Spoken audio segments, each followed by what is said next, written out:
everyone. Happy Tuesday. I hope you guys are doing well. Welcome to the stream today. Now, I got a bunch of things I want to cover today, but we're going to start with, I just can't. I just can't. Ali Alexander is back on Twitter. Now, I actually think that this is a positive thing because I don't think he should have been banned in the first place. I will give credit where credit is due. I think he got railroaded with the January 6th stuff. He was hosting a permitted rally. He didn't do anything wrong on January 6th. You always have to give people you strongly dislike credit where credit is due, because you would want them to do the same to you. And so I got to say that Ali Alexander did nothing wrong on January 6th. Ali Alexander should not have been deplatformed by Twitter. I'm glad he got his account back. But Ali Alexander is a smarmy effing grifter who will lead the right in exactly the wrong direction. And he really doesn't understand what he's fighting at all in any way. And I know that because of what he tweeted today about he wants to work with the far left. Oh, really? You think, Ali Alexander, you think that the far left is going to just come around and work with you reasonably? Have you been paying attention at all? And so we're going to talk about why that idea is insane today when we read this article, but that is not the only thing we have on the docket. I also want to talk about this piece that I published last night. It is the third article in my Woke Mind series over on my Substack. It is called 5 Mind Games Leftists Use to Gain Power Over You. We're going to talk about what those mind games are so that you are able to identify them and hopefully avoid them if at all possible. Sometimes you can't, but at least if you can identify them, you know how to handle the situation. I also want to touch briefly on this because I posted a new episode of the Actively Unwoke podcast. Yes, I do actually have an audio-only podcast. You can find it on all major podcasting platforms, Apple, Spotify, Google. You can find it on my Actively Unwoke YouTube channel, which is youtube.com/activelyunwoke. You can find the archives at activelyunwoke.com/podcast. And I just want to touch on this briefly because if you want to know more, you can go listen to the podcast. But apparently, conservatives in Florida got a book banned that's about a family of gay penguins. It's based on the true story of penguins in the Bronx Zoo, where 2 male penguins got together, bonded. The zoo gave it an egg, and apparently conservatives don't think that's a good story to read. We're going to talk about why that is stupid just briefly, because you can go listen to me rant on the podcast if you want to learn more about that, but I would be remiss if I didn't get my digs in here as well. And then a couple just kind of weird articles that I want to talk about, and this is from the other side of crazy, okay? So MSNBC posted this opinion piece: most Latino Congress ever is more progressive and more MAGA. MSNBC is like really perturbed and bent out of shape over the fact that like not all people in the Republican Party are white. And so they wrote a little cope piece about it that we're going to read. I know, Brie. I know. I'm sorry. I'm an awful, horrible person that's been procrastinating. I'm sorry. I really do have the best intentions of doing it. And then lastly, I'm a real life SheHulk. I love my natural, curvy girl muscles. I mean, guys, there you go. There you go. We're going to read that. I'm not one to body shame. Like, love yourself as you are, man. I guess there's nothing wrong with that. It's just a little odd. Just slightly odd. But I want to talk about it. I want to read that article and I want to talk about it. So, yes, they are. Yeah. Yeah, Scott's having some feelings. It's okay, Scott. We're gonna get through that together. We're gonna get through it together, Scott. It's gonna be okay. But guys, before we get in to business, most of the articles we're gonna be covering today are available on my actively unwoke Substack, which is carlin.substack.com. You spell my first name K as in kite, ARLYN.substack.com. I'm really using this as a way to trick you guys all into learning how to spell my name. You can also get to my Substack by going to activelyunwoke.com/Substack. It'll redirect right over there. But guys, I am really working this month on building up the supporter base on my Substack. My Substack is going to be expanding this month. My Substack is going to become my home base of a lot of things that I'm doing. It's going to become a very, very, very, very, very important part of my work in teaching people about the woke left, in explaining these ideas. I've got a lot of great stuff going on. I would ask that everyone can go over and subscribe for free today. You can subscribe for free, but I do have a goal of getting 100 paid monthly supporters on my Substack this month. And here's the reason behind that. I want to make this my full-time job, being an unwoke activist. I've been gearing up for this for the past couple of years. I've put a lot of things in place. I think I can do it. I do not want to go and work for one of these organizations that's a politically biased organization. I don't want to do that. I don't think I haven't had offers, because I have, but like I don't want to do that. I want to be on my own because I want to be accountable to you, and I want to be able to say what I think. And the only way that I can do that is if you guys support my work. So I'm asking you to subscribe for $5 a month if you appreciate what I'm doing on Substack. I'm about 40% of the way to my goal so far, so I want to thank everyone that's stepping up and becoming a supporter on there. I really do appreciate it. And if you want to do that, you can head over to activelyunwoke.com/support. You can find links to that. If you don't want to support me on Substack, that's cool, man. There are other ways you can, and I really do appreciate it. And here's the thing: if I don't hit my goal of getting 100 new paid subscribers on Substack this month, I'm gonna have to put up a paywall. And I don't want to do that. I want to keep my work free for everyone. But just like that's the way business works, man. I got to do what I got to do. But if you support me on Locals or Patreon, you will always get access to the paid content. Okay. I will repost it in Locals. I will repost it in Patreon. And so that's like, no one needs to worry about that. And I want everyone to be able to support on platforms that they feel comfortable supporting on. So not everyone likes Substack. That's cool, man. I got a Locals community. It's awesome. I got a Patreon community. You can even make one-time gifts on my website. So whatever works for you, and I do appreciate it.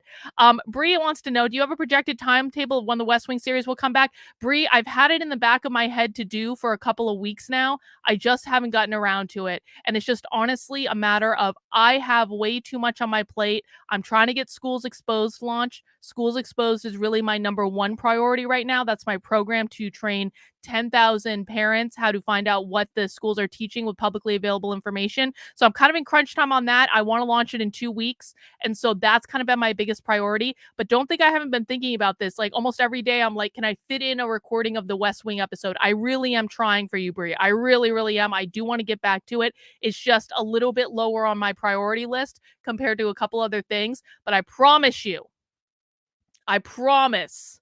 pinky swear, I'm going to make it happen for you, Brie. I promise. All right, guys, a couple more announcements before we get started. Now, I need everyone to mark their calendars for Thursday at 6:30 p.m. So we're going to go a little bit later on Thursday than usual. I might do a pregame. I haven't decided yet, but we are doing Spy Stream on Thursday. And I cannot tell you what the webinar is. Where Spy Stream is when we infiltrate a live woke training. They don't know I'm streaming it on YouTube because I want you to be able to see what they talk about when they don't think we're listening, and what they say to each other when they think that their friends are the only people in the room. And then I stream it live. And some of my locals members found out what webinar we're watching last night. Don't tell them what it is, please. But if you guys want to type in the chat, like, do not miss this webinar. My mind was blown when I saw this particular event. I even bought a ticket.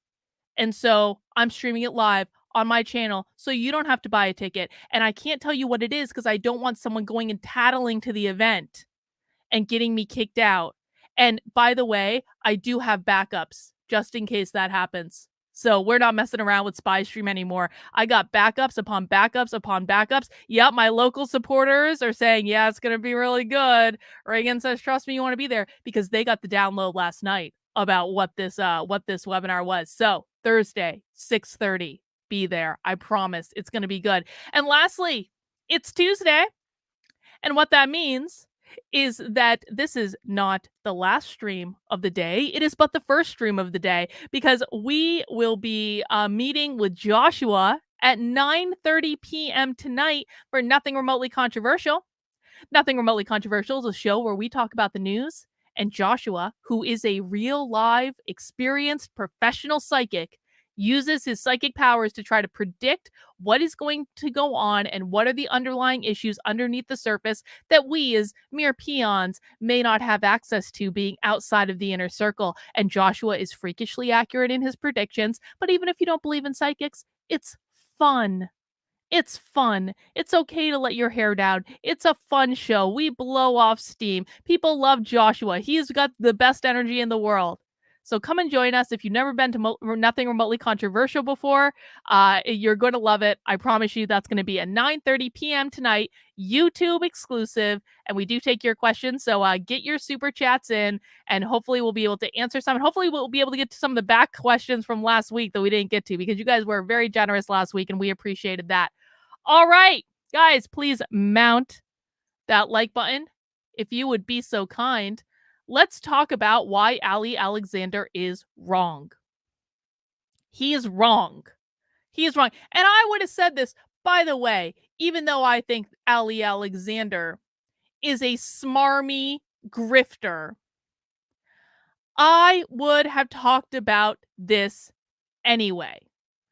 Oh, yeah, Nurutu says, so goodbye, gas stoves, possibly. Yeah, I don't think that's going to happen, Nurutu, but, thank you for that. I would have, if this was Chris Rufo himself, or James, well, I think James Lindsay's wrong sometimes. I have called James Lindsay out when I disagree with him. But, like, if this was, like, one of the people that I generally do agree with, I even would have said that they were wrong too. So this is not just because I think Ali Alexander is a detestable human being. This is because he is legitimately insane. Let's read what happened. Again, this is on my Substack right now. And let me pop it in the chat. And you can follow along if you like. One of the infamous activists. Well, I already have a typo in the first sentence. That's great. Infamous activist Alex Alexander's first acts after having his Twitter account restored was to tweet out one of the most batshit stupid things I have ever read in my life. Ali Alexander tweeted this out at 8:47 p.m. today. He says, there is room enough for the far left and far right to unite in opposition against our oligarchs. I'm ready to do a deal. And then someone responded, and this was really when I decided to write this piece and make a little bit of a stink about it. Someone responded, be careful making deals with evil. This woman is smart. And Ali responds, the left is misguided and misled, not evil. Now, I don't like diagnosing people as a narcissist, because I think the term is way thrown around just like way too easily. I don't like it. But if I were to diagnose an individual as a narcissist, it would absolutely be Ali Alexander. And the reason that I say that is I really think that the reason that Ali Alexander believes that the left is just misguided and misled is that Ali Alexander thinks that he's basically the greatest thing since sliced bread, and he thinks that he and he alone will be able to negotiate with the far left and get them to come around and change their evil ways. I bet you that's what he thinks. I bet you that's what he thinks is that everyone else has tried, but it's him. He will be able to do it. He is the one, the only person in the world probably who can make this deal happen. But what he's actually doing is demonstrating to those of us who are paying attention that Ali Alexander doesn't know what the F he's talking about when it comes to the left. A little strange for someone who's a political, what is he, political pundit, political strategist, political activist. I don't even know what he is anymore, but it is a little bit strange to have someone that involved in the conservative right, and yet at the same time, so completely unhinged from reality. Not only does Ali Alexander want to work with the woke left, he demonstrates that he does not understand who they are and what they want when he says the left is misguided and misled, not evil. This could not be further from the truth, setting aside for a moment that the woke left and the far right are exactly the same thing in regards to authoritarian tendencies. They're just authoritarian about different things. It is simply foolish to believe that the woke left will ever put down their sword and work with you. It is naive at best. And I'm sorry, for someone as experienced as Ali Alexander, there is no way in this universe that he should be this naive. He, more than anyone else, should absolutely understand how the game is played and how things work. And the fact that he is so blatantly telling us that he doesn't should give every single conservative that has ever followed or supported that guy pause. What makes you think he knows what he's doing other than he has a loud mouth and he has connections with powerful people? What on earth makes you think that that guy is worthy of having influence?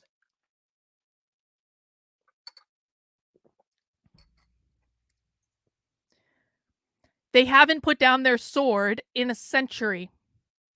They're engaged in the long, slow march to take over institution after institution. They smile to your face and make you think they just want a fair and just world for everyone before they shut the classroom door and proceed to teach your children they were born in the wrong body without telling you what they are doing. Does these sound like people you can work with? It is foolish to believe these people want to work with you.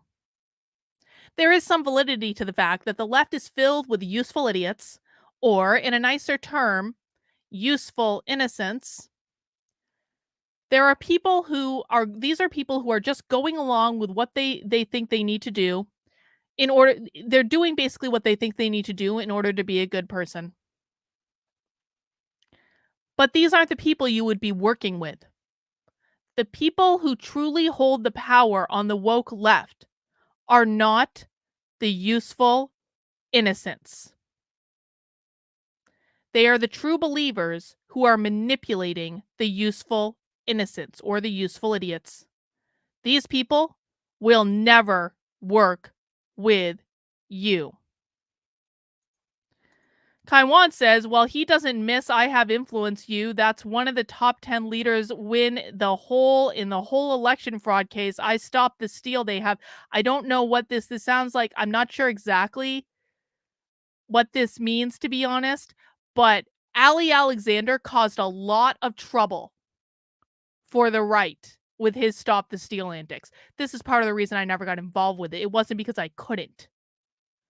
It's because I didn't want to go anywhere near that guy. He caused a lot of trouble, and anyone who got involved, there are choices that I regret making on the political right. I regret getting involved with Walkaway, although I look kinda back at it and I'm like, Walkaway was fine when I was involved with it. It changed after Brandon got elected or, elected, he didn't get elected. It changed after Brandon got arrested and then became obsessed because he spent a day and a half in prison.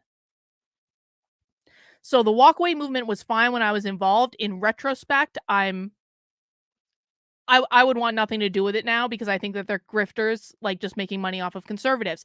I completely regret doing the PragerU video.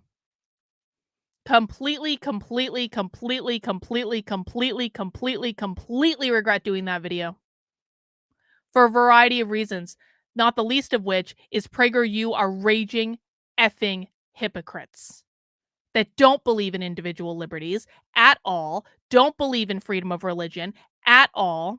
Raging, raging hypocrites. And I dislike hypocrites more than anything else in the world. But one of the correct moves that I made in 2020 was not going anywhere near Stop the Steal. Not going anywhere near it. That had fed, fed, fed, fed, fed warning signs all over it. And I don't know what it was. I don't know why I was able to identify that because I wasn't involved with the libertarians really at that point. So I don't know why exactly, but I wanted absolutely nothing to do with it and I'm so glad I made that choice. That was the right move.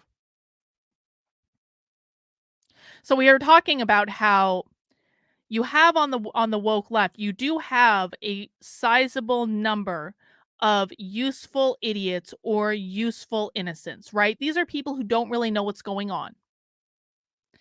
That they're just going along with it because they think they need to do this to be a good person. But it's not the useful idiots that you would be working with if you're negotiating with the woke left. It is the true believers because the true believers hold all the power in the equation. The useful innocents or the useful idiots are following the true believers. So if you're working with them, you're not negotiating with the people who are easy to manipulate. You're negotiating with the real deal, the farthest of the far left, the most committed to their mission. And they will never work with you. Never, ever, ever, ever, ever. And if they seem like they are, it is because they want something from you that they will use against you later. Why is that? Because we know what their four goals are. Gain as much power as possible, destabilize the system, attack capitalism, usher in their Marxist utopia. No, this is not correct. This is not correct. They are not psychopaths. They are not mentally ill. They know exactly what they're doing. And every single time you dismiss them as mentally ill, you are setting yourself up to lose. Every time I see this come up on my channel, I'm calling it out from now on. Because when you dismiss them as insane, you are setting yourself up to lose. And by proxy, you're setting me up to lose. And I don't like losing. Don't dismiss them this easily. Because they're kicking your ass. And so what does it mean if a group of psychopaths is kicking your ass up and down the playing field all day, every day?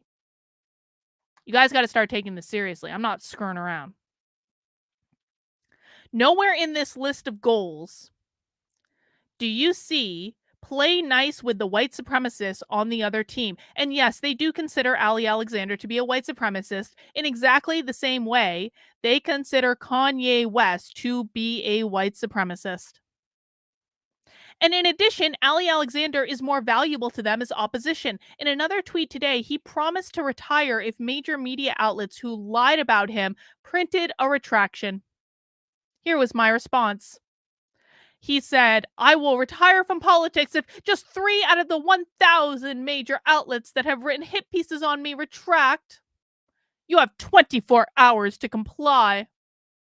And they can take out the man who organized millions of right-wingers and put bodies on the streets for 60 consecutive days. And I responded, why on earth do you think that they want you to retire, Ali? Why on earth does Ali Alexander think that the woke left wants him to retire? Ali Alexander is one of the greatest assets that the woke left has.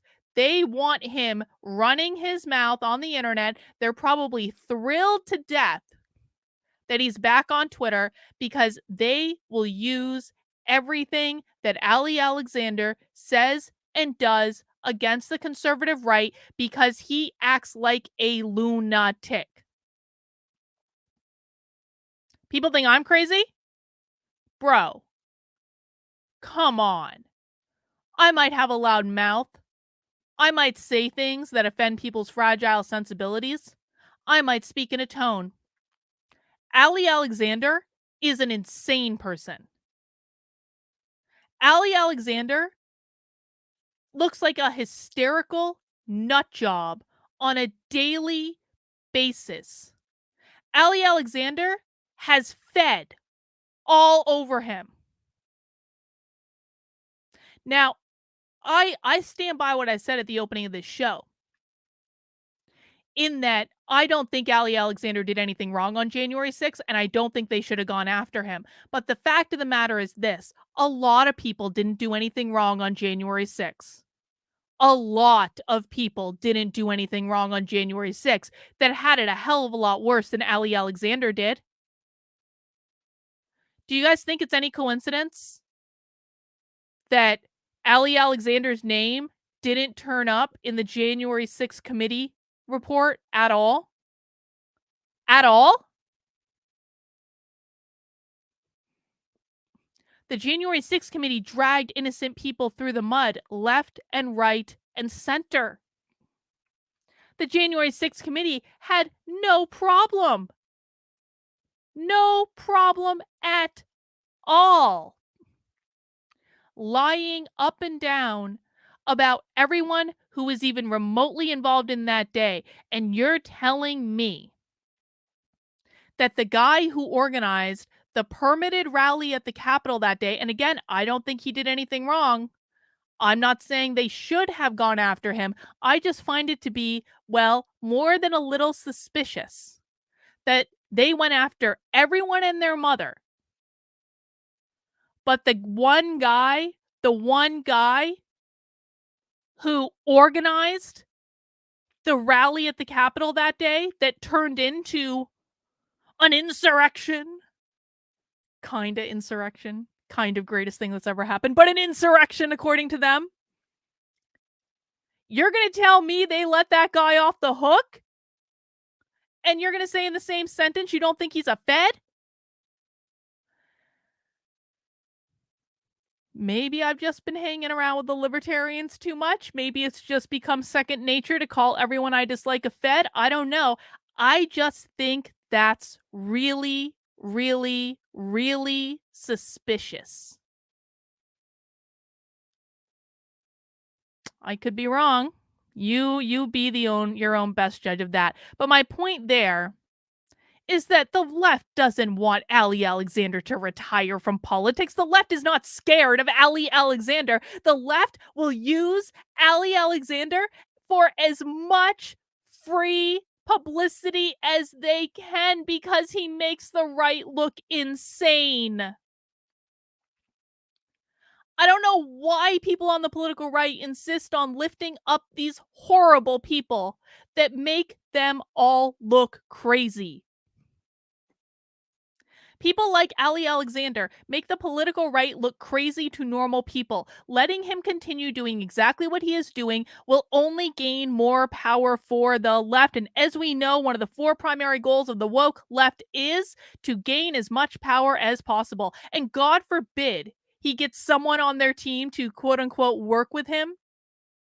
He will be like one of the guards at the gates of Troy who let in the Trojan horse. Yes, that is exactly what I'm saying. That is exactly and precisely my theory. I could be wrong. It's an opinion.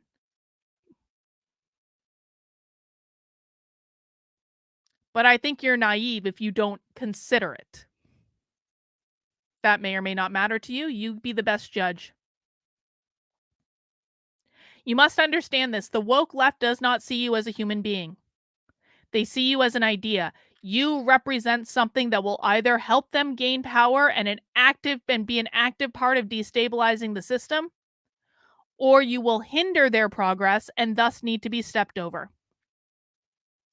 They do not see you as human. You cannot work with people who do not see you as human. They will have no problem squashing you like they do a bug. And I will expand on this idea in the next article in my Woke Mind series, which we're going to talk about next. Because I just released the third article in that series. We're not quite to the fourth one yet. I am going to be doing another article about why they don't see you as human. So that's coming up. But guys, mount that like button for me if you agree with me that Ali Alexander is a fed and controlled opposition and probably not someone to be trusted at all. It's a really, really effing bad idea. And if you don't agree with me, well, hey, I'm glad you stuck around. Maybe I'll cover some other stuff that you want to talk about today. Guys, I stream every day of the week, Monday, Tuesday, Wednesday, Thursday, Friday at 5 p.m. Eastern Time. On Saturdays, we go a little later. We start at 6 p.m. for Socialism Saturday because it's my weekend too, and sometimes I need extra time to do things during the day. But please consider subscribing to the channel if you have not already. I really do appreciate it. All right, the next thing I want to talk about is I posted this article last night on my Substack. Again, that's Carlyn, KARLYN.substack.com. It is called The Woke Mind. This is a series I'm doing explaining the psychology behind my perception of the woke left anyway, based on watching thousands and thousands and thousands of hours of their private trainings and their seminars and their conferences and this and that and the other thing. And I've distilled it down into psychology that you need to know if we're going to actually make progress in beating them back. And one of the things I want to talk about is how they screw with your head. Let's dig in.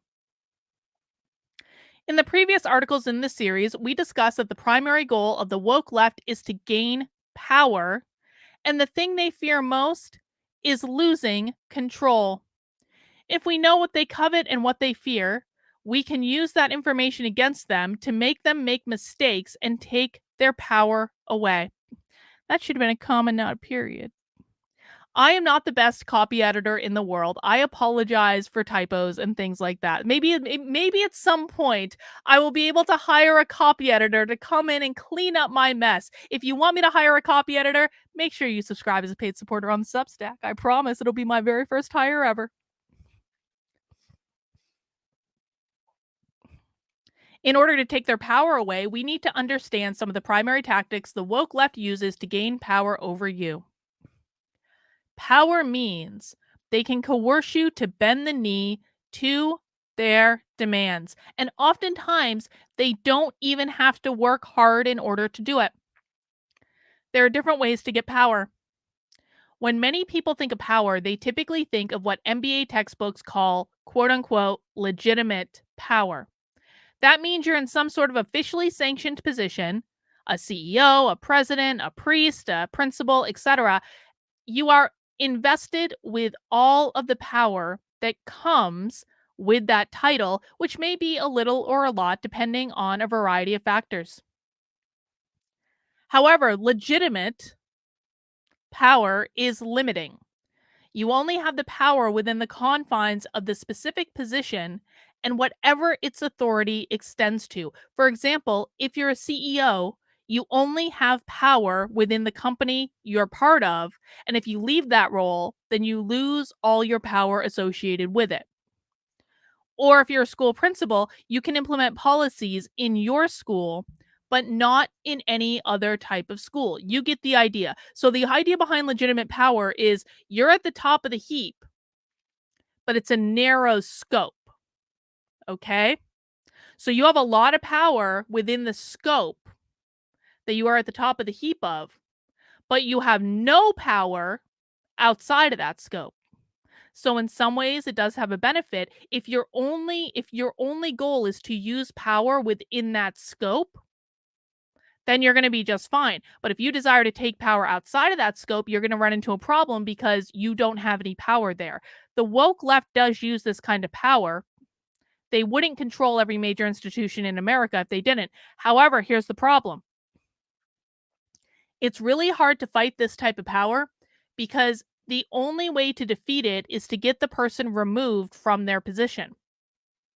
You basically have to get someone fired from their job, which is a doable thing. If you get voted onto a school board, the school board can fire the superintendent or tell the superintendent to fire the principal, etc., etc. But in most cases, this is a very difficult battle to fight. It takes a long time to get into a position to do so, and it can be very costly. So, for example, if you want to get legitimate, quote unquote, power within your organization because you don't want to do this crazy diversity training anymore, well, guess what? You either have to get yourself hired as the staff member that organizes the diversity training, or you have to get yourself in charge of some sort of committee that's responsible for managing the diversity training. And those are two much harder things to do.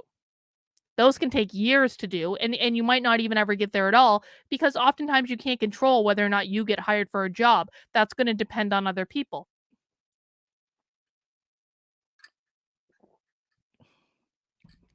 Power is less effective when we depend on other people and the actions of other people to implement it. Kevin McCarthy found that out really badly a couple days ago, didn't he? He found out that when he relied on Lauren Boebert and Matt Gaetz to vote for him, that didn't work out so well until they agreed to change their votes. Kevin McCarthy literally got blindsided by this because Lauren Boebert and Matt Gaetz have the legitimate power over who they vote for or if they vote president or not, right?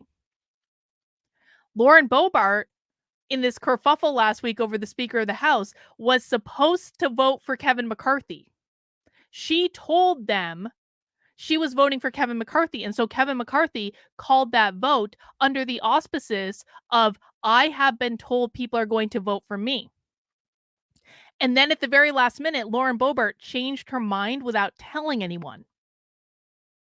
So Kevin McCarthy was shit out of luck. Wasn't nothing he could do about it. And then Matt Gaetz wasn't going to vote for him anyway. So that's when they all started like spiraling around Matt Gaetz and yelling at him. And one guy got dragged out. That was all because Kevin McCarthy wasn't the one with the power in that situation. Lauren Boebert and Matt Gaetz were the ones with the power. And so this is why it's important to understand what type of power you're playing with. If you are relying on the actions of someone else in order to gain power, that's going to be a less effective source of power for you than if you have everything controlled yourself. And the reality is this: most of your encounters with the woke left won't deal with hard, legitimate power. They'll deal with the softer type of influence, a power that can travel with them no matter what titles they hold, and one that can pull out at any moment to get you to bend the knee to their goals. And the most insidious part of that is that they will do it in a way that it seems like your decision. You go along with what they want because they trick you, or it seems like the path of least resistance. Always remember that the primary goal of the woke left is to gain power over you. If they are talking to you, they are trying to gain power over you. Everything they do is about gaining power over you. This is about learning how to spot what they're doing by understanding their most common tactics. 5 ways the woke left will try to gain power over you. The woke left use a lot of mind games to gain power over you when you're interacting with them, but these are the most common. Number 1, they lie. If you call any public school or school district in the country and ask them, that should be ask them if they are teaching critical race theory, the answer will be no. That answer is almost certainly a lie. And in order to prove that, I want to play a video for you. This is a video that I found on the website of the Portland, Oregon Public Schools. This was a required teacher training in the Portland, Oregon public schools that they posted on the bowels of their website. And I happened to find it one night around midnight, and they don't have this posted on YouTube or anything. They have it posted on their own private video server. I'm sure they weren't expecting anyone to troll around their website to find it, but I did because I know where to look. And I just want you to play, I want to play you just this brief clip. Let's listen. The reason why we focus in on Black and Native American students is because of our belief in critical race theory, which reminds us about the permanence of racism, the way that our American culture, our American history has been specifically anti-Black and has erased Native American and the Native American experience. And so if we can elevate those two experiences and make sure that we really focus in on building the muscles to understand how those students are situated and build targeted support so that they can succeed. So that's a little funny, isn't it? That's a little funny that the Portland, Oregon school district is flat out saying in required teacher training that they focus on Black and Native American students because they believe in critical race theory. Isn't that funny? I dare anyone, you can all do this exercise if you want. It might be a fun activity. I dare you to call the Portland, Oregon school district at your earliest convenience and ask them if they teach critical race theory in their schools. What you want to do, you don't want to call as an angry conservative activist or anything. There's no anger. You need to play dumb. Pretend you're a parent that just got a new job and is moving to the area and you want to research the schools. And you heard about this thing. What's it called? CRT? Do you guys teach CRT? And then see what they say. See what they say. And if anyone does this, please report back to me and let me know. I haven't done this particular activity, but I would actually love to know what the answer is to that question. If anyone has children in the Portland Public Schools, this might be a nice opportunity to see what's what. But we know they teach it because they literally do a teacher training saying, we do this because we believe in critical race theory. It's on video from their website. The point is that the woke left have absolutely no problem lying to your face. It's not a mistake. It's not a miscommunication or a misunderstanding. They are lying to you. They feel no obligation to tell you the truth because telling the truth reduces the power they have over you, and power is their primary concern. You should always be skeptical of anything they tell you by default and research primary source evidence for yourself. Do not believe them unless there is proof. No pinky swears. Don't let them go, I promise, bro, we're really not teaching critical race theory in the school. Okay. Show me the curriculum then. Show me all the teachers' emails with the words critical race theory in it, or anti-racism in it, or equity, or diversity, or inclusion, or belonging. Unless you have proof, do not believe a word they say. Technique number 2 that they use, they gaslight you. Gaslighting is a bit different than lying. Gaslighting is a form of psychological abuse that makes you question everything you know is true. You can have evidence sitting right in front of you, and they will still try to convince you to ignore your lying eyes. Building off of the example in the first technique, a mass gaslighting attempt that the woke left has been undertaking for 2 years is the lie that critical race theory isn't taught in schools. In fact, they just did this again to Chris Rufo recently. The Washington Post did another hit piece on Chris Rufo, which, because he's a champion and a king, he got them to retract, which I thought was pretty great. But they literally were advancing the lie again. This has been going on for like 2 effing years. That critical race theory isn't taught in K through 12 schools. Just what are you talking about? What are you talking about? Of course it's not taught in public schools. Ignore that video that you just saw from the Portland, Oregon school district, flat out saying they believe in critical race theory. It's not real. You must have imagined it.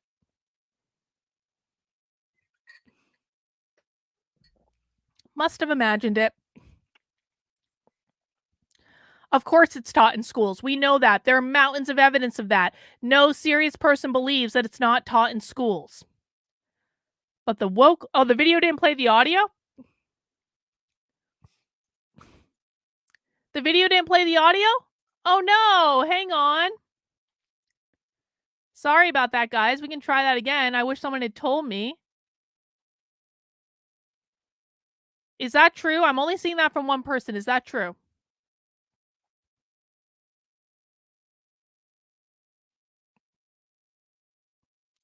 Okay, Kino, I'm not seeing this from anyone else, so you're gonna have to go read the article. It's all right. Moving on. Let me see. Let me see. But the woke left ignores the evidence. They won't look at it, will never speak of it, and just declares the story they want to be true. And then they act like it's established fact. They repeat it over and over and over again, so much so they probably believe their own lies at this point. I really want people to understand how gaslighting works. Gaslighting is simply the act of repeating. I mean, there's many ways to do it, but this is the easiest way to do it. It's the act of repeating the same lie over and over and over and over and over again, because repetition is what gets into our brain. Repetition is how our brain starts to recognize patterns. And if we hear the same message over and over and over and over and over again, the magic is seven. 7 times. If you hear a message 7 times, you are more likely to believe it.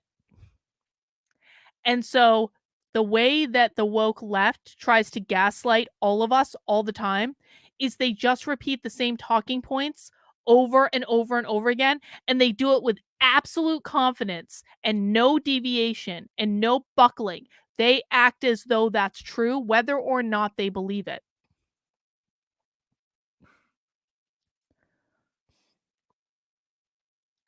Oh, yeah, so that was, well, there was no moving in it. It was a video of a slide. So as long as you heard the audio, you're good.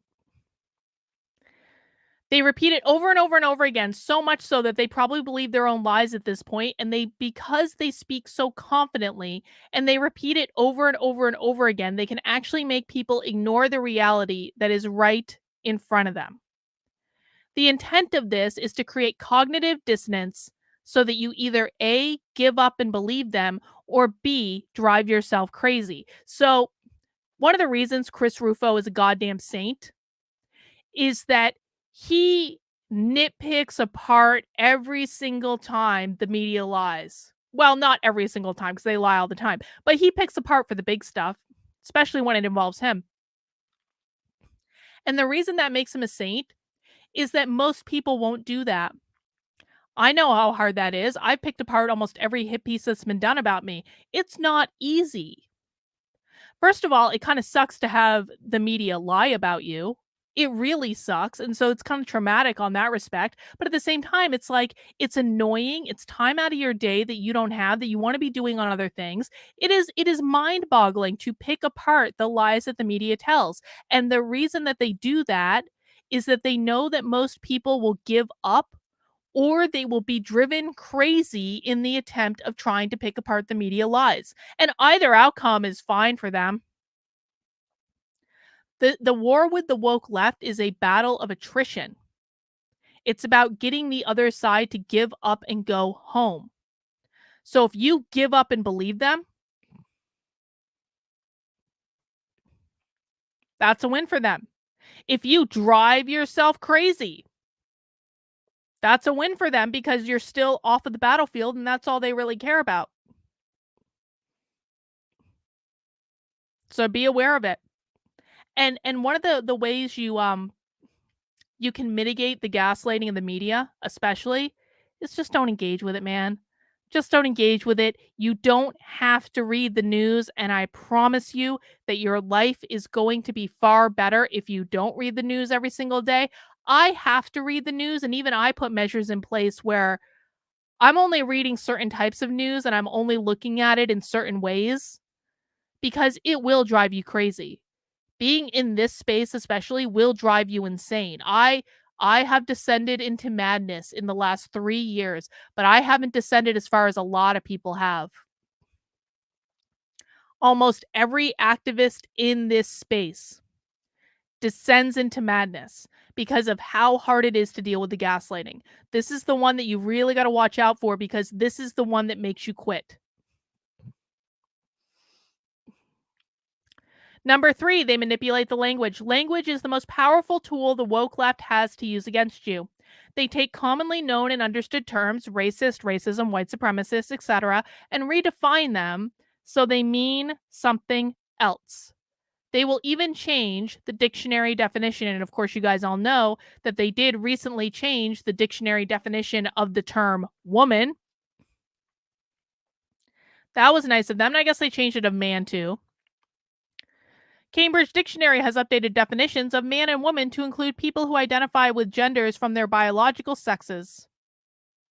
Or different from their biological sexes, rather. Left out a very important and critical word.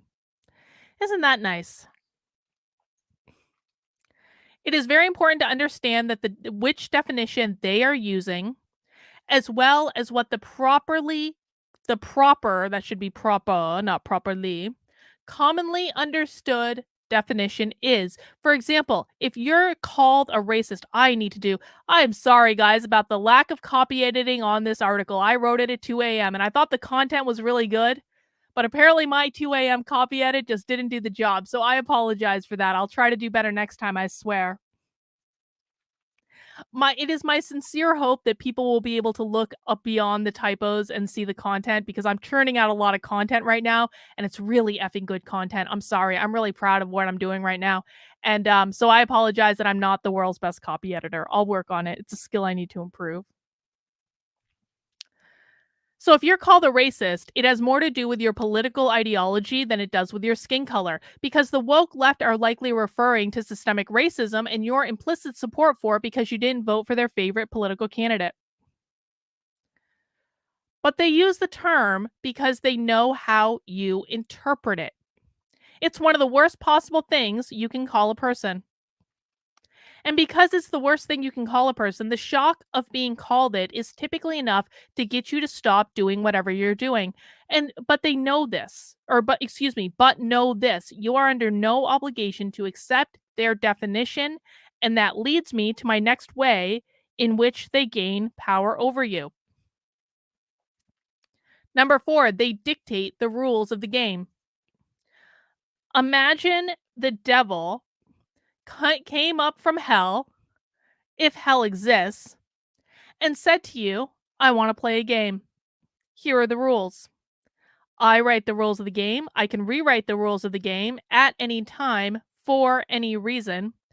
You are required to agree to my rules of the game. If I win the game, you come to hell with me. If you win the game, I'll leave you alone. If those were the rules, would you play? That doesn't seem like a very fair deal to me. This is what the woke left do every single time they engage with you. And you have to see that you can never win. So the only way to win is not to play at all. You always have that choice. You don't have to agree to their rules. You don't have to play their game. And they win as soon as you do.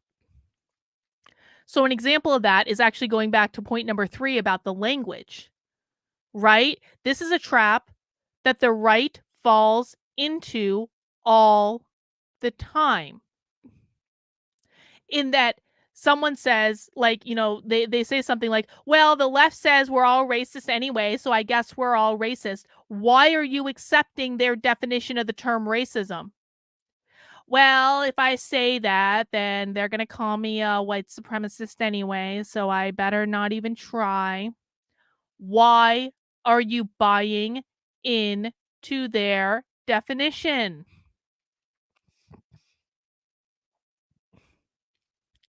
You are under no obligation to accept their definition of racism, accept their definition of white supremacy, accept their definition of systemic racism, accept their definition of man, accept their definition of woman, accept their definition of social emotional learning or culturally responsive teaching or anti-racist math or any of these other things. You are under no obligation to play by the rules that they want you to play by. And the minute that you accept their rules, the minute that you post on social media, well, I'm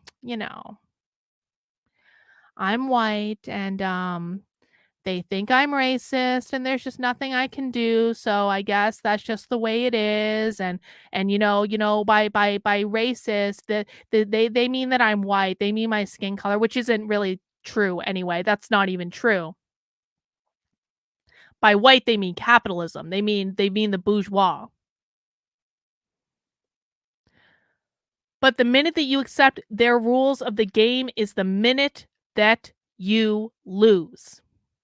Because they will change the rules of the game anytime they want to, and they're not gonna ask your permission to do it, and they're not even, by the way, going to acknowledge that they did it. If you ask them, "Why did you change the dictionary definition of the term racist?" They're gonna say, "Well, that was always the definition of racism. It was the dictionary that was wrong. We weren't wrong. It was the dictionary that was wrong. We just corrected the dictionary. That's all we did. That's it."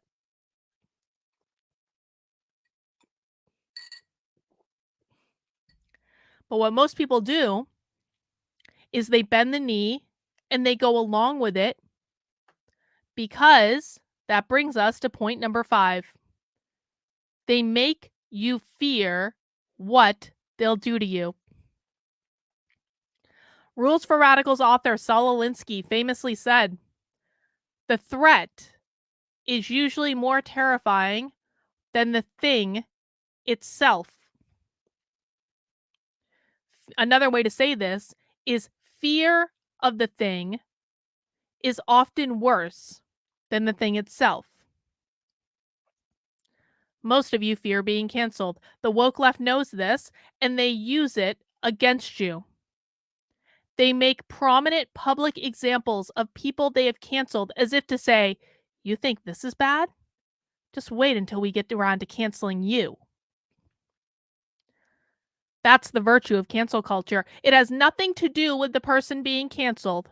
Sure, it's nice if they give in and bend the knee, but that's just one person. Why take the one when you can influence thousands or even millions of people to keep their mouths shut? The real value, of cancel culture, the real value of cancel culture is that it shows other people that they will be hurt if they disobey. And that is enough to keep most people in line to the point where they won't even think of questioning the insanity happening right in front of them. They want you to be afraid. People who are afraid are easy to control. By the way, the political right that does this too. It's not exclusive to the left, but that's a different problem for a different day. Florida Husky says, "Thanks for all you do." I appreciate that, Florida Husky. Thank you so much. Guys, mount that like button if you appreciated this article. I'm going to go back and fix the typos, I promise. See, the problem is that I do my best writing at night. I'm my most creative at night. It's just that's my time when I write. That's always been the case. I'm a night owl, and it's also quieter at night. But the problem with that is that I also am not altogether awake, and so a copy edit at night is not always the most productive. And you probably say, "Carlin, you should wait until tomorrow." But I'm really excited about what I just wrote, and I want to be able to share it with you early. So wait a day or two after I publish if you want to read it, and I'll go back and fix the typos by then. All right, guys, please mount that like button if you haven't already. And I just want to do a quick touch base on this. This is a podcast episode that I posted today for the Actively Unwoke podcast. You can subscribe on all major podcasting providers at activelyunwoke.com/podcast by including Apple, Spotify, all the big ones, all that stuff. You can find more information about that at activelyunwoke.com/podcast. But I just want to touch on this article really quickly. Florida school district bans books. No, I don't want to allow ads, Fox News. I don't want to. Declined. Denied. Oh, you guys can't even see that. Good thing I looked at the screen. There we go.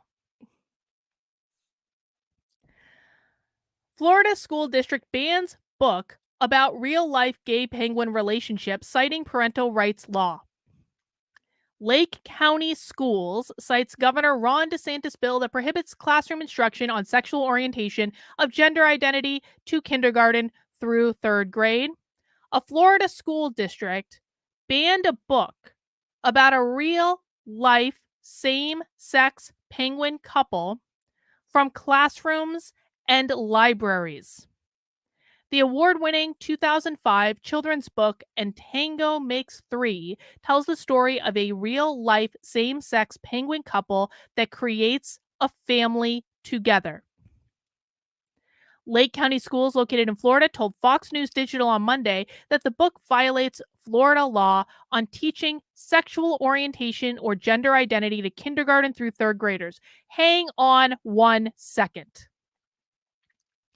This book doesn't teach sexual orientation and gender identity any more than the Bernstein Bears does. This book is about this is a real story. I remember when this story happened. This is about two male penguins at a zoo in New York who bond and became kind of like a couple and spent all their time together because they were friends. And then the zoo thought this was really cute. And because the male penguins had bonded with each other, they didn't bond with any of the female penguins. And so this was their family because that's the way penguins work. They only bond with one other penguin. And then the zoo gave the penguins an egg that was unwanted from another penguin. And so the egg hatched, and these two male penguins who had bonded raised the penguin. That is what this book is about. That's it. There is no teaching of sexual orientation. There is no teaching of gender identity in this book. It is about a normal function. Just because you have two, no, the penguins did not have sex. No. It was just two male penguins that turned out to be a couple because that's the way penguins work. And it's like, yo, if you're not going to have a problem with the Bernstein Bears teaching about straight sexual orientation, then don't fucking complain. I'm sorry. Just because two penguins are male and are friends does not mean that you are teaching about sexual orientation. This is one of the stupidest arguments I've ever heard in my life. Gay couples are actually a thing. And by banning this book, the conservative right has proven that they are exactly what the left says they are. Every single news story of teachers in Florida that were like, I just want to be able to have a picture of my wife on my desk, and I now don't feel that I can have a picture of my wife on my desk because I would get in trouble with the school. If you have no problem with the Bernstein Bears, or I don't know what other kids' books there are in which there are family units. It's so stupid. Of all the things to spend time and energy on. And you know what makes this really pathetic? They even pushed Fox effing News to call it book banning. You know how conservatives have been running around, we're not banning books, we're not banning books, don't call it banning books, even though they are banning books. And they need to cut this shit out. They got Fox News to say they're banning books. So, I did a whole 20-minute rant about this on the podcast. Again, you can listen to that podcast. I posted it on my Substack. Let me get you the link. You can listen to all my podcast archives and subscribe to the podcast at activelyunwoke.com/podcast. You can also always find it on my second YouTube channel, youtube.com/activelyunwoke. And you can listen to my full 20-minute rant about this because I've had it with the GD book banning.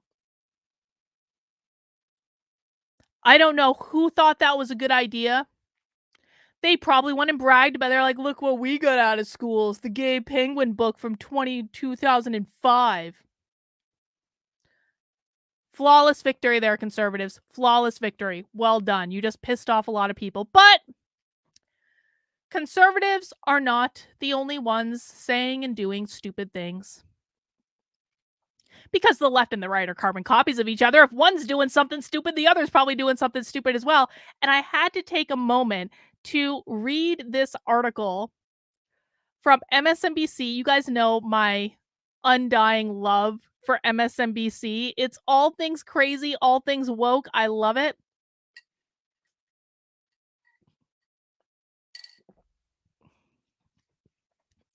Most Latino Congress ever is more progressive and also more MAGA. Latinos are recasting conservatism even as Latino voters lean more Democrat. And they've got Ana Paulina Luna. The same week, she voted 11 times against Republican House Leader Kevin McCarthy for Speaker of the most extreme MAGA win of the GOP. Ana Paulina Luna was accused of witchcraft by a political opponent aligned with MAGA personality Roger Stone. Was it Ali that accused her? I didn't hear that she was accused of witchcraft. Hang on. Who accused her of witchcraft?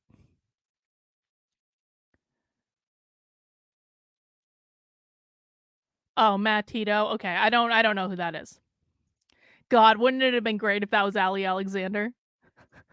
That's hilarious, though. Now I kind of want to read the witchcraft article, too. Maybe we'll look at that in a second. Welcome to the 118th Congress. According to a 2022 post-election analysis of state and federal races from the National Association of Latino Elected and Appointed Officials, the election of 14 new Latino members will make the most Latino House ever. There will be 47 Latino members in the House, and that is 11% of the country's 435 representatives. Blah, blah, blah, talking about Democrats. But Luna is perhaps the most glaring example that the election of more Latinas and Latinos to Congress isn't just a boon to the progressive movement or to Democrats. According to the analysis, 12 Latino Republicans will serve in the House, 5 of them new members, and I'm not going to pronounce their names because I'm sorry, I'm going to end up saying something racist, and I don't want to do that. It's an accident, and I suck at pronouncing names. If you're surprised that a representative of Mexican American descent belongs to the MAGA camp, when MAGA began with then candidates Donald Trump incitement of hatred against Mexicans, then you shouldn't be. When did Donald Trump say he hated Mexicans?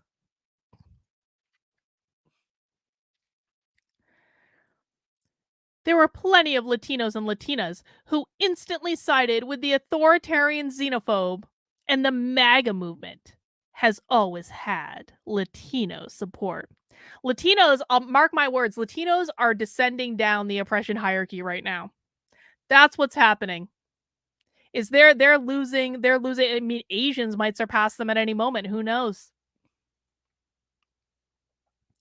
Their support might seem counterintuitive to those who believe Latinos would turn against Trump, but there was always a minority of Latinos who fellow Latinos and Latinas as who view fellow Latinos and Latinas as the other. They're literally saying that if you're a Republican, then you view Latinx people as other. What MAGA has done is give these voices a platform that not only amplifies such extremist views, but also provides cover for their white nationalist allies. Not much separates Luna from disgraced Proud Boy and Afro-Latina Enrique Tarrio. The difference is that unlike Tarrio, Luna is now a member of Congress and has a vote that for the first 4 days of voting last week, she used to block the election of a House Speaker and continue what my political podcast co-host and MSNBC contributor has called a perpetual state of attempted coup. Is that what MSNBC is calling Kevin McCarthy's speakership? That's hilarious. They literally believe that if they don't control something, that we are in a perpetual state of attempted coup. And they say attempted probably because they believe they're going to get back power at some point. But isn't that funny? A Latino version of Representative Lauren Boebert. Luna, according to a summary of her career in Tampa Bay Times, followed the MAGA playbook to gain political fame. She has ties to Chief Kevin McCarthy opponent Matt Gaetz and has worked with what I consider to be a MAGA white supremacist cult. Turning Point USA. Dun dun dun. Now, I have my issues with Turning Point USA.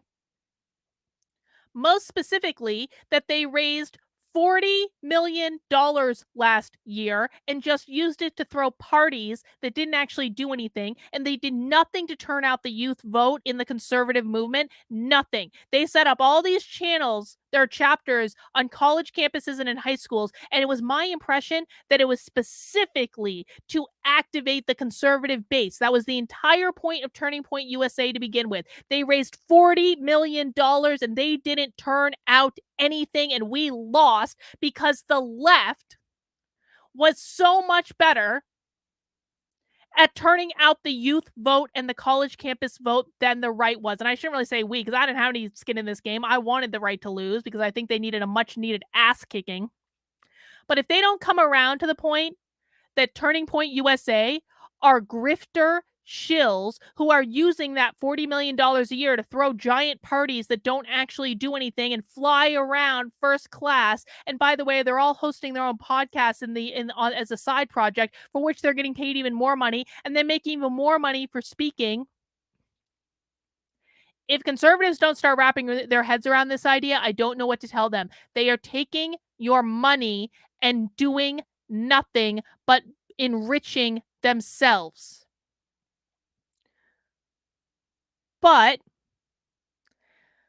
that doesn't make them a white supremacist cult. Doesn't make them a white supremacist cult at all. Yeah, I did see that Lauren Chen on Twitter told them to get ready for a lawsuit. I mean, I guess we'll see. I'm sure they'll get a cease and desist letter. You know what? Suing MSNBC for defamation might be the only productive thing that Turning Point USA does with that $40 million worth of fundraising.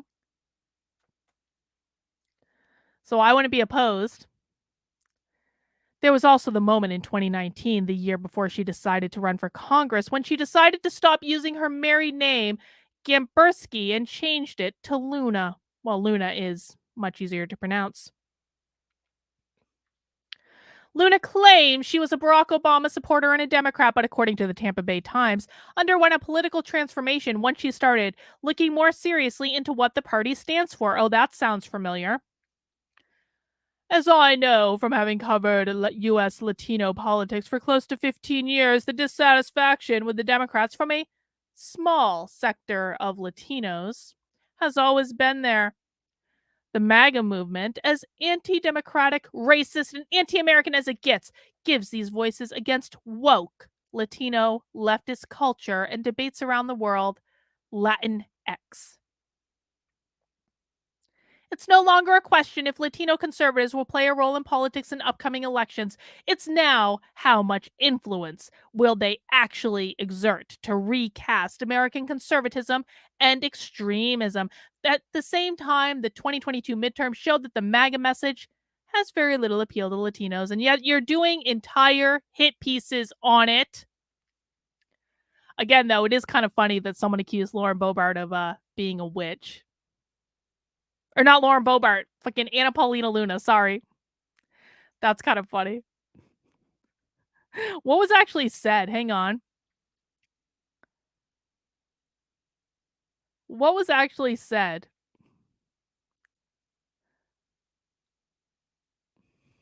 Hang on, I'm just looking at this. They don't actually quote it. Boo, boo, whatever. That's funny. All right, guys, the last thing I want to read today. just like a feel good piece. From the New York Post, as if this is news, I'm a real life SheHulk and I love my natural curvy girl muscle.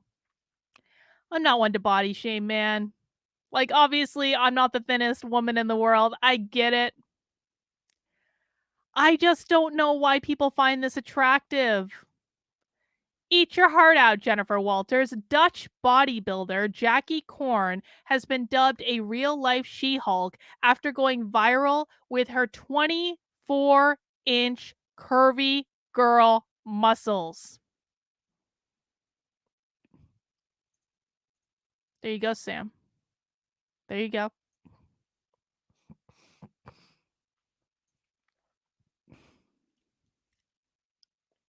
Like many of us in 2020, Korn, 33, lost her favorite pastime, kickboxing, due to the COVID-19 pandemic. To fill the void, she focused on bodybuilding in isolation. Korn now claims to rival the likes of Arnold Schwarzenegger, whose biceps measured a mere 22 inches in his prime, despite her having a natural look. I want to bring some new thing to the market. I call it curvy muscle. Curvy muscle, write that one down. We're going to hear that again. Because I want it to have female curves, but also want to have muscles in a healthy, good way. Korn, who owns a security company, well, that makes sense, says she's always been the athletic type. I am one of 6 children. My family has a background in playing sports. At a young age, I took a job in judo, football, and swimming. I come from a good family. We were always taught if you want something, you have to work for it. I think that carries through into my fitness. I work very hard for my body.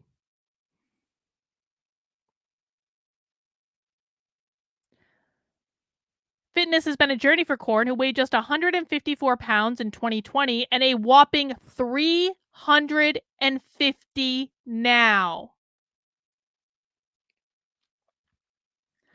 What led me to building my curvy girl muscle was my temporary hiatus from kickboxing. I always had an interest in fitness, but having to take a hiatus allowed me to focus on a different way of using my body that led me here.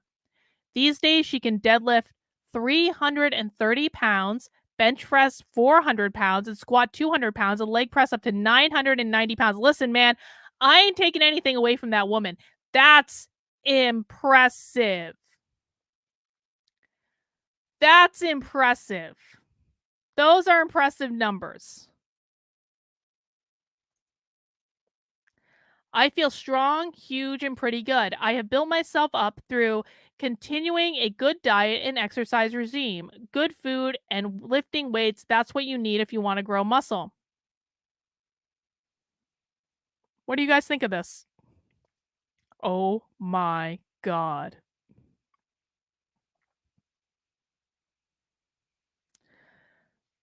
Wow. Corn's diet includes 8 eggs a day, 2 of them at breakfast with some cottage cheese and granola, as well as her identical second breakfast, 2 for lunch, and then some chicken in her final serving, 2 eggs at dinner alongside vegetables. Bullshit. I'm sorry.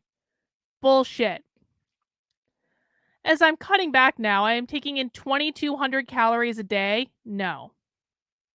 When I was just building muscle, it was more. She claims she gained 200 pounds by taking in 3,200 calories a day.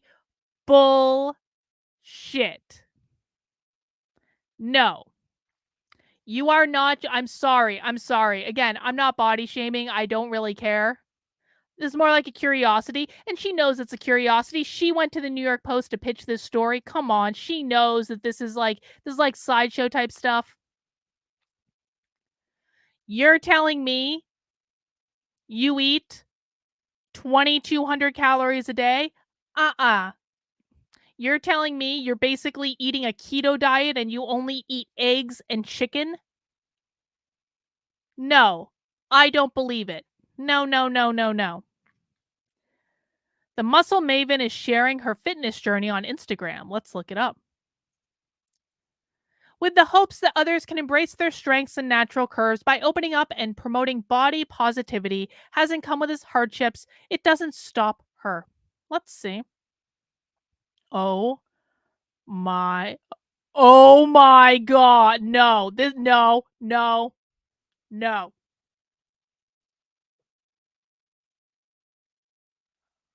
Imma use this to make a thumbnail. I'm making a clip of this just to use this as a thumbnail. You're come on, at least try to make the lie believable.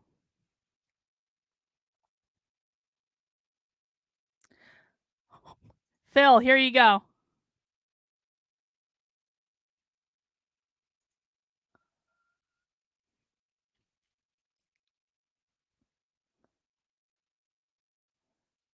Oh my god.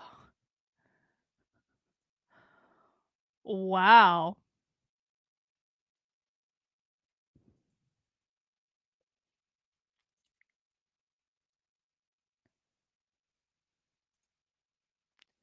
Alright. You're welcome. You're welcome. You're welcome. I know that this is the, hard-hitting news that, you guys come to my channels for. I do stream Monday, Tuesday, Wednesday, Thursday, and Friday at 5 PM Eastern Time on this channel.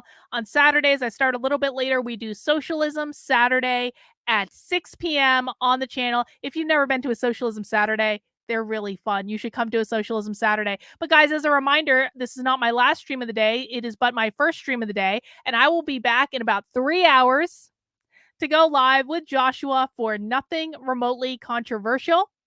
It's news and psychics, and it's really fun. And even if you don't believe in psychics and you think Joshua's full of shit, I mean, it wouldn't be the first time. You are still welcome to come and join us. It is a fun, lighthearted show, a light way to talk about the news. We have a great time with it. Kino Review says, "Thanks, Duck. I need a smoke now." You're welcome. You're welcome. And as always, guys, I am trying to hit my goal of getting 100 new monthly subscribers on my Substacks by the end of the month so I can keep articles free for everyone and I don't have to put up a paywall. If you value the work I'm doing, we read a couple articles today. Please head over to Carlyn, KARLYN.substack.com, and at least sign up for free. And if you're able to throw in $5 a month, take one of those super chats that you would send me, which I love and appreciate and value. Go put it into a monthly subscription on Substack. It will really help me out, guys. And I greatly, greatly appreciate it. All right. I will see you guys later. Mount that like button on your way out the door, and we'll see you in a couple